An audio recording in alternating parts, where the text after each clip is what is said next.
Police आणि गृह विभाग आहे जे कायदा सुव्यवस्था राखण्यासाठी जे जे काही करायचं ते करेल. आणि फडणवीस साहेबांवर त्यांनी आरोप केले त्यांच्यावर कारवाई होणार का आणि फडणवीस साहेबांचं मत त्याबाबत काय आहे? सर अजून त्याला जोडून एक प्रश्न आहे मला की तुम्ही एक म्हणालात एक आरोप त्यांनी केला आहे की सलाईनमध्ये विष देऊन मारण्याचा प्रयत्न आहे. लक्षामध्ये दिलं आणि तुम्ही त्यांच्यावर कारवाई करायला पाहिजे होती. ज्या पद्धतीने ते वाद गेले आणि जरांगे पाटील हे काय एकमेव मराठ्यांचे नेते नाहीयेत असं आम्ही मानतो आणि जनताही मानते. तुम्ही त्यांच्यावर विश्वास ठेवत इतक्या वेळ त्यांना सांभाळून घेतलं ही तुमची चूक आहे आणि तुम्ही त्यांच्यावर आताच कारवाई करणार का हे सांगतो. पहिल्यांदा तर सागर बंगला हा सरकारी आहे. कोणीही सरकारी कामाने कधीही सागर बंगल्यावर येऊ शकतं. कोणाची अडवणूक नाही. दुसरी गोष्ट जे माननीय मुख्यमंत्र्यांनी या ठिकाणी सांगितलं, कुठल्या निराशेतून ते बोलतायत, कुठली सहानुभूती त्यांना घ्यायची आहे याबद्दल मला कल्पना नाही. ते जे बोलले ते बिनबुडाचं आहे, धादांत खोटं आहे हे त्यांना देखील माहिती आहे. मराठा समाजाकरता मी काय केलं मुख्यमंत्र्यांनी आता सांगितलं आणि मराठा समाजालाही माहिती आहे. आज जी सारथी किंवा अण्णासाहेब पाटील आर्थिक विकास महामंडळ मराठा विद्यार्थ्यांना आणि तरुणांना आशेचं स्थान आहे त्याची सुरुवात मी केली आहे. त्याच्या सगळ्या योजनांची सुरुवात मी केली आहे आणि त्याच्यानंतर माननीय मुख्यमंत्री महोदयांनी त्या सगळ्या योजना अधिक सुदृढ केल्या आहेत. त्या योजनांमध्ये वाढ केलेली आहे. मराठा आरक्षण मी हायकोर्टात देखील टिकवलं. जोपर्यंत मी मुख्यमंत्री होतो सुप्रीम कोर्टात देखील टिकवलं. माझं मुख्यमंत्रीपद गेल्यानंतर जे मुख्यमंत्री आले होते आणि त्यांच्यासोबत जे काही ज्यांना जबाबदाऱ्या दिल्या होत्या जे काही असेल, पण ते सुप्रीम कोर्टामध्ये ते मुख्यमंत्री हे आरक्षण टिकवू शकले नाही हे देखील आपण सगळ्यांनी स्पष्टपणे बघितलेलं आहे. त्यामुळे कोणाच्या म्हणण्याने मराठा समाज त्या गोष्टीवर विश्वास ठेवेल असं मानणाऱ्यांपैकी मी नाही. पण एक गोष्ट मात्र निश्चित आहे, जी स्क्रिप्ट आतापर्यंत उद्धव ठाकरे बोलत होते, ज्या स्क्रिप्टवर पवारसाहेब बोलत होते, नेमक्या तशाच स्क्रिप्टवर तेच विषय जरांगेंनी का मांडावे असा माझ्यासमोर प्रश्न आहे. त्याच्यामुळे याच्या पाठीशी काय आहे काय नाही आहे मुख्यमंत्री मोदयांनी सांगितलं त्याची काही कल्पना आमच्याकडे आहे, ती योग्य वेळी बाहेर येईल. तुर्तच एवढंच आहे, कायदा सुव्यवस्था न बिघडवता कोणी आंदोलन केलं तरी आमची हरकत नाही. पण कायदा आणि सुव्यवस्थेचं पालन होणार नसेल तर पोलिसांना योग्य कारवाई ही करावीच लागेल. सलाईनमधून मला देऊन कार मारण्याचा प्रयत्न केला.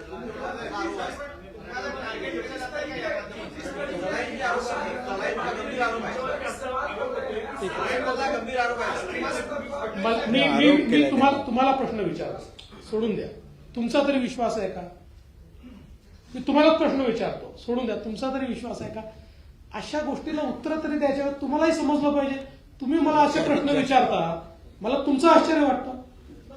मुख्यमंत्री जी एक तरफ किसानों का आंदोलन चल रहा है तो दूसरी तरफ महाराष्ट्र में चुनाव सामने है, इसलिए आपको लगता है कि ये साजिश के तहत जो है मनोज जरांगे की तरफ से निकले हैं और क्या इसके पीछे कोई राजनीतिक साजिश आपको नजर या सगळ्या बाबी आहेत. मराठा आरक्षणच्या बाबतीमध्ये मराठा आरक्षण आज आपण जे मी अजितदादा म्हणाले, मी शपथ घेतली होती त्याप्रमाणे मराठा आरक्षण 10% देण्याचा निर्णय आपल्या सरकारने घेतला. एक धाडसी निर्णय घेतला.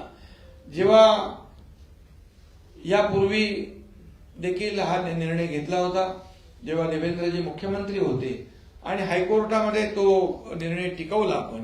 परंतु दुर्दैवाने सरकार बदलल्यानंतर सुप्रीम कोर्टामध्ये ज्या पद्धतीने बाजू मांडली पाहिजे होती ती बाजू मांडली नाही. दुर्दैवाने तिथे रद्द झाला.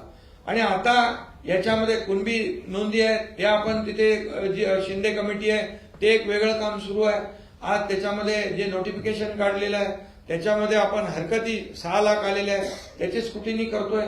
त्यानंतर ते आपण त्याच्यावर प्रक्रिया सुरू आहे, त्याच्यावर सरकार योग्य तो निर्णय घेईल. परंतु जे सुप्रीम कोर्टामध्ये आरक्षण टिकवण्यासाठी जे काय मुद्दे, ज्या काय बाबी मांडायला पाहिजे होत्या, तिथे आलेलं जे अपयश आहे आणि ते अपयश, तिथे काढलेल्या त्रुटी, तिथे ज्या काही निरीक्षणं सुप्रीम कोर्टाने नोंदवली होती ती पूर्णपणे आम्ही मागासवर्ग आयोग नवीन गठीत केला, त्याचे पुनर्गठन केलं आणि मोठ्या प्रमाणावर 4 लाख लोक काम करत होते आणि 4 लाख लोक काम करत असताना मागासवर्ग आयोग, त्याचबरोबर 3 निवृत्त न्यायाधीश, त्यांना आपण याच्यामध्ये मदतीला घेतलं होतं.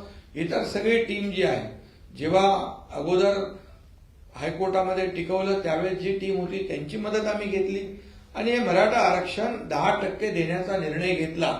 जसा आम्ही शब्द दिला होता तो शब्द आम्ही पूर्ण केला. ओबीसी समाज, इतर समाजाला धक्का न लावता आम्ही मराठा आरक्षण देणार, ही भूमिका सरकारची स्पष्टपणे पहिल्या दिवसापासून होती आणि ती आम्ही पूर्ण केली. आज काही लोक म्हणतात ओबीसी मराठा आरक्षण टिकणार नाही. अरे आता आम्ही दिलेलं आहे, तुम्ही तर दिलं नाही कधी. जेव्हा तुमच्या हातात संधी होती तेव्हा दिलं नाही.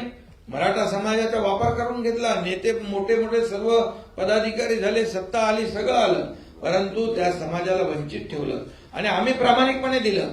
आता तुम्ही सांगताय टिकणार नाही. अरे का टिकणार नाही त्याची कारणं द्या. आणि मराठा समाजाला दिलेलं आरक्षण पूर्णपणे कायद्याच्या चौकटीत आणि कायद्याच्या कसोटीवर टिकणार आहे. मोठ्या प्रमाणावर आपण एम्पिरिकल डेटा गोळा केलेला आहे. तो फक्त सॅम्पल सर्व्हे नाही, एक्सटेन्सिव्ह सर्व्हे केला आहे, डिटेल्ड सर्व्हे केलेला आहे. मराठा समाज मागास कसा आहे सोशली आणि एज्युकेशनली, हा पूर्णपणे जसं कोर्टाने म्हटलं तुम्ही पहिलं मागास सिद्ध करा.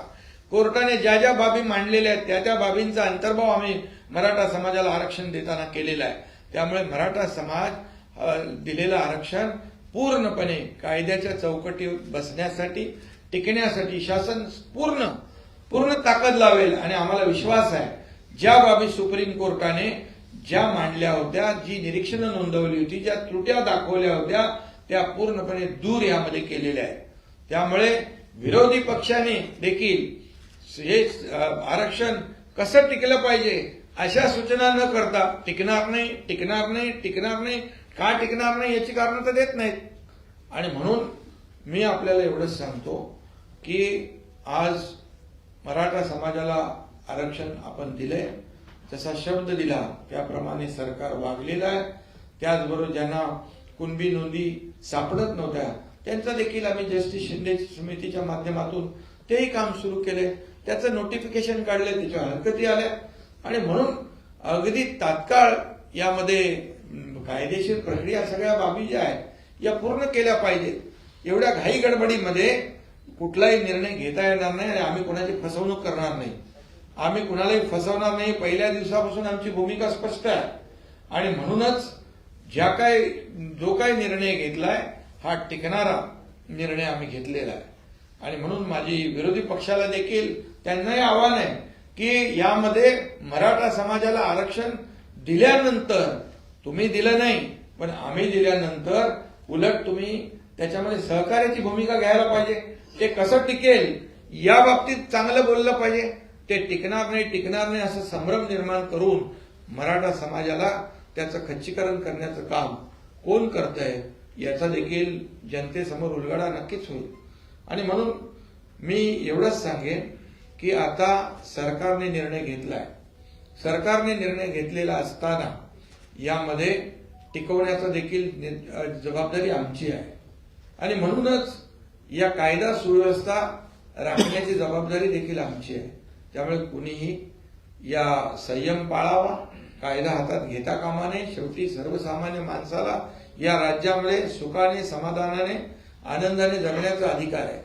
त्यामुळे सरकारने जो शब्द दिला तो शब्द पाळलेला आहे आणि म्हणून आंदोलनकर्ते जे कोणी असतील त्यांनी देखील या सगळ्या गोष्टी सरकारने केलेल्याची जाणीव ठेवली पाहिजे. सरकारने आतापर्यंत जे जे काही केलं, जस्टिस शिंदे कमिटी नेमली, अगदी तेलंगणा, हैदराबाद पर्यंत त्या ठिकाणी देखील आपले लोक गेले, त्या ठिकाणी देखील जे काही पुरावे आहेत ते आपण शोधतोय. आणि म्हणून मराठा समाजाला ओबीसी प्रमाणे जोपर्यंत आरक्षण मिळत नव्हतं सवलती देण्याचा निर्णय आपण घेतला.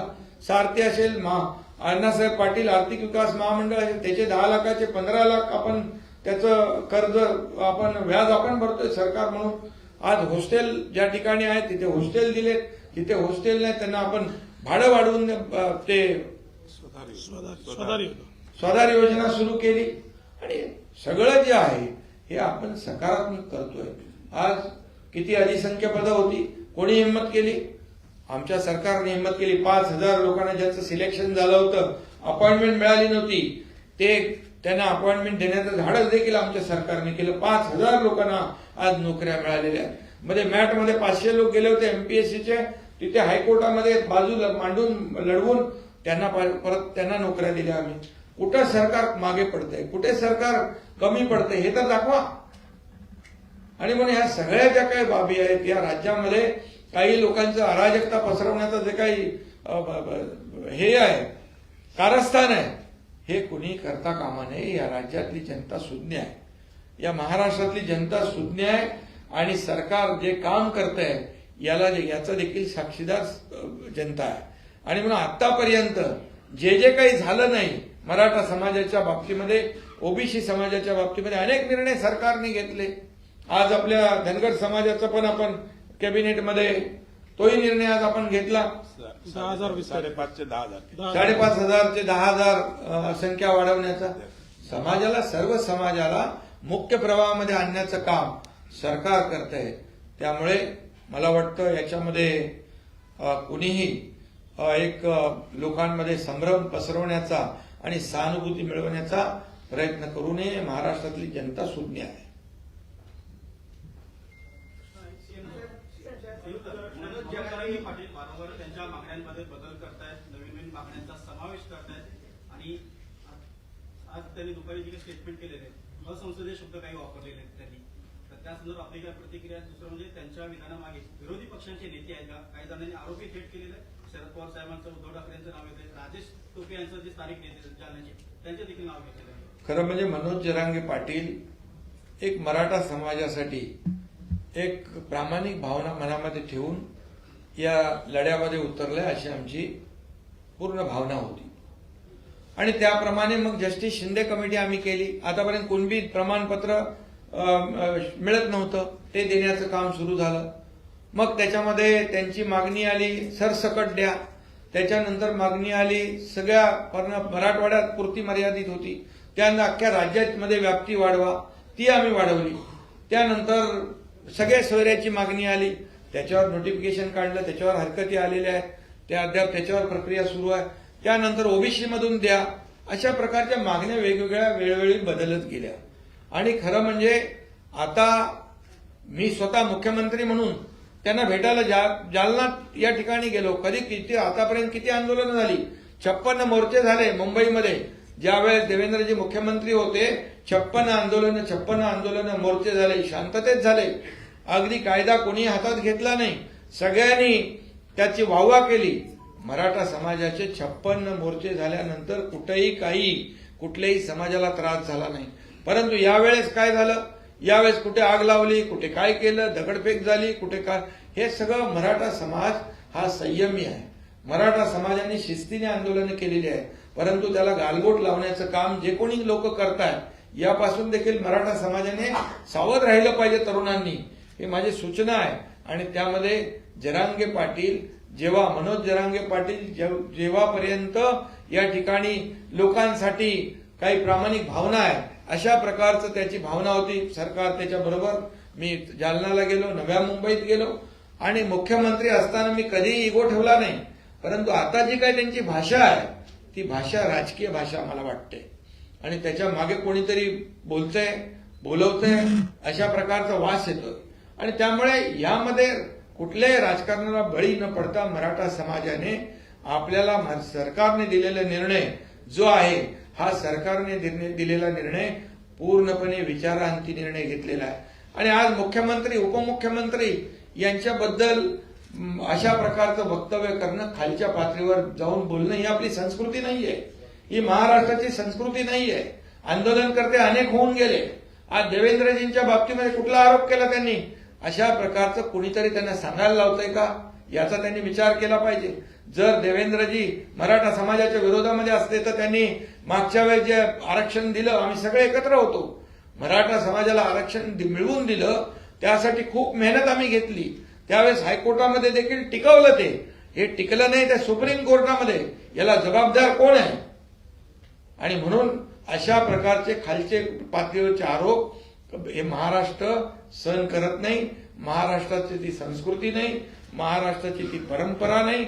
आता याच्यामधून एवढं सगळं केल्यानंतर, दिल्यानंतर त्यांना अपेक्षितच नव्हतं विरोधी पक्षाला एवढ्या लवकर मराठा आरक्षण मिळेल. अरे आम्ही डे नाईट काम केलं. 400 लोक 4 लाख लोक काम करत होते दिवस रात्र. आणि दिवस रात्र त्यांना अपेक्षितच नव्हतं मराठा आरक्षण 10% मिळेल. त्यांना वाटलं हे सगळं जाळत सगळं हे कायदा सुव्यवस्थेचा प्रश्न निर्माण होईल, समाजामध्ये तेढ निर्माण होईल, अशीच भावना होती त्यांची. मिटवण्याची भावना नव्हती. आणि म्हणून हे दिलं. त्याचबरोबर कुणबी प्रमाणपत्र मिळत आहे ते पण आपण सुरू केलं. मराठा समाजाला ओबीसी प्रमाणे सवलती मिळत आहेत हेही आपण सरकारने सुरू केलं. काय सरकारने केलं नाही ते सांगा. तुम्ही तर केलं नाही आणि जे सरकार करतंय त्याच्यामध्ये आडवे येत आहे. बिलकुल मी एवढंच सांगतो, या महाराष्ट्रातली जनता सुज्ञ आहे. तुम्हाला योग्य तुमची जागा दाखवेल. आणि मला एवढंच सांगायचं आहे, आंदोलनकर्त्यांनी कायदा हातात घेता येणार नाही. या कायद्यासमोर कोणीही छोटा मोठा नाही.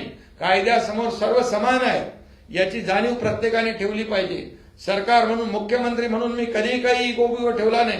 कशाला जायचं, कशासाठी जायचं, हजारो आंदोलनं झाली या राज्यामध्ये, तेव्हा अशा प्रकारचं कधीही कोणी वागलं नाही. आणि म्हणून प्रत्येकाने आपल्या आपल्या मर्यादेमध्ये राहिलं पाहिजे. या आपल्यामुळे समाजाला त्रास होता कामा नये. कायदा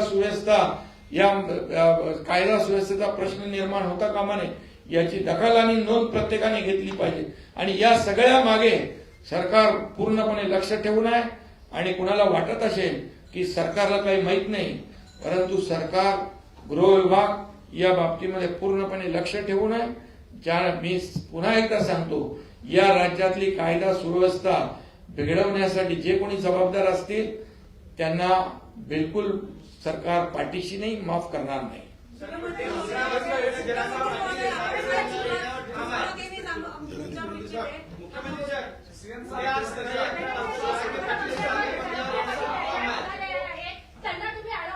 काय उद्या सकाळी 11 वाजता सागर बंगल्यावर येणार असं थेट आवाहन केलंय. पोलीस आणि गृह विभाग है जो कायदा सुव्यवस्था रखने जे काही करे. किसानों का आंदोलन चल रहा है तो दूसरी तरफ महाराष्ट्र में चुनाव सामने है, इसलिए आपको लगता है कि ये साजिश के तहत जो है मनोज जरांगे की तरफ से निकले हैं और क्या इसके पीछे कोई राजनीतिक साजिश आपको नजर आती है? और जांच करके नहीं, इसलिए तो मैंने पहले कहा कि जब एक कार्यकर्ता के रूप में एक समाज के लिए जो लड़ता है न्याय दिलाने के लिए, तब तक हमने पूरा उनको सहयोग किया.